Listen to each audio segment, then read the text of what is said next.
Funny how you don't easily remember all the games you owned, and maybe thought you didn't own some of them because you'd forgotten they were on a compilation. This is one of those games. It's called Invaders 64 by Livewire.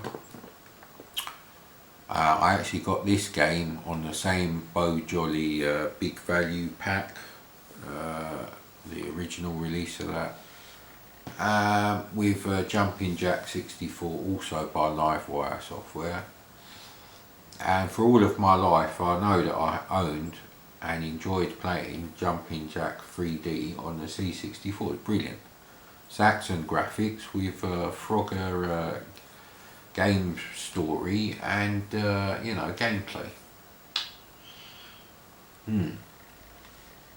Funny that.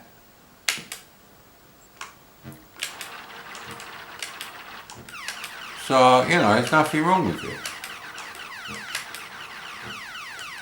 UFO looks a bit dippy.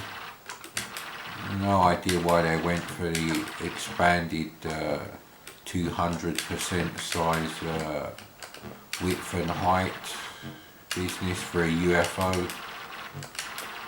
Perhaps they were trying to replicate the scale, because clearly if the UFO was the same size.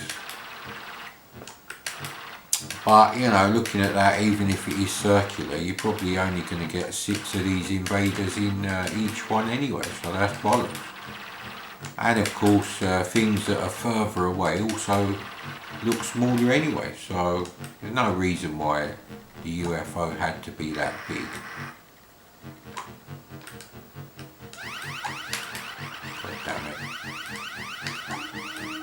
Can't remember how fast the shots actually zoom up the screen on the original Space Invaders arcade.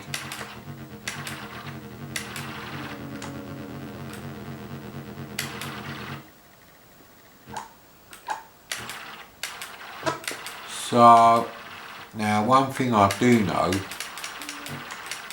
is I loved Space Invaders on the Atari 2600. But the reason I loved that is a lot of that is down to all the different game variations that you have. Even 2 players at the same time.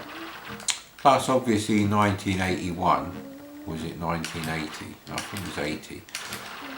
When that come out, there was a lot less options for playing video games in the home at any price, even if you're a millionaire or 100,000 there in the late 70s, I suppose.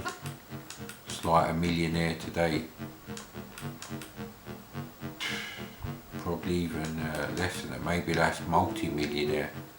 Having £100,000 in 1980 when you could have bought VCS Space Invaders. So if we get rid of them, we don't have to worry about the ones on the end anyway. Damn it, I wasn't keeping an eye on their missiles coming down. So there's absolutely nothing wrong with this. If you loved Space Invaders and still loved Space Invaders in 83, 84, whenever this compilation came out, your quid's in, mate, because it's on a compilation for a start. I don't know, I think this was 1983 as a full price release, so £7 back in 83,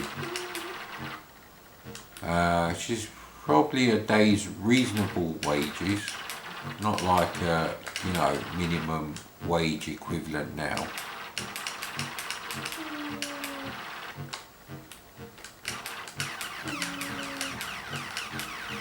Actually, people today are much better off. The minimum wage is well above what most people were paid doing shit jobs back in the late 70s, early 80s, probably mid 80s as well. You know, working in a dressmaking factory, shit like that. There's a lot of shit jobs like that, and they paid fuck all. I did a quick stint at one of those when I was, I think it was when I was 18. You know, for like a couple of months in the summer to earn a bit of extra money. Maybe I wanted some XR3i wheels for my 1.1 litre Ford Escort, which did actually look like an XR3 the way it was done up, except for the wheels, sadly. So, and the interior was still 1.1L, the most basic of the Mark III Escort. But the Mark III Escort was fantastic looking design anyway. So I wasn't that bothered. A lot better looking than the Fiesta at the time.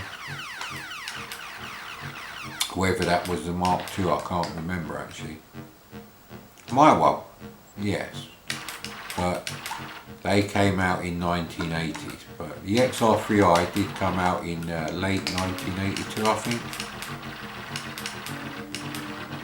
So I think the Mark II Fiesta was out by then. The Mark I Fiesta looks a bit like a Polo.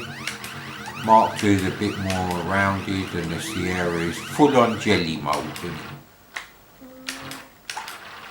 So yeah, I mean, it hasn't got the psychedelic colour cycling of the VCS version on the attract screen, which I loved.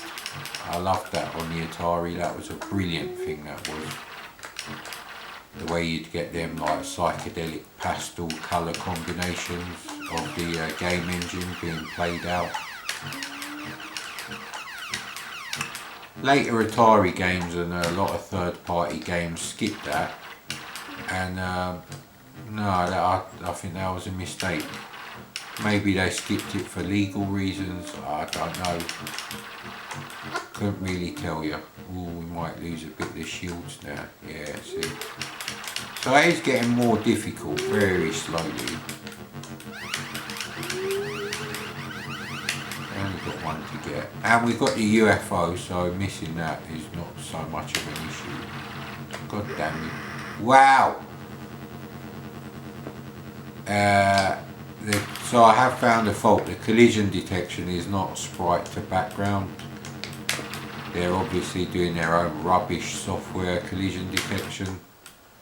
So I'm not going to show. Actually, I will show you. Look where it hits you. Before it even touches you, you blow up. See, it's like character based.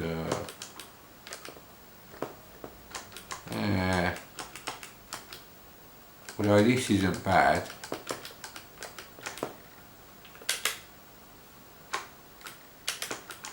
So for the mad CDM business, this one is really good.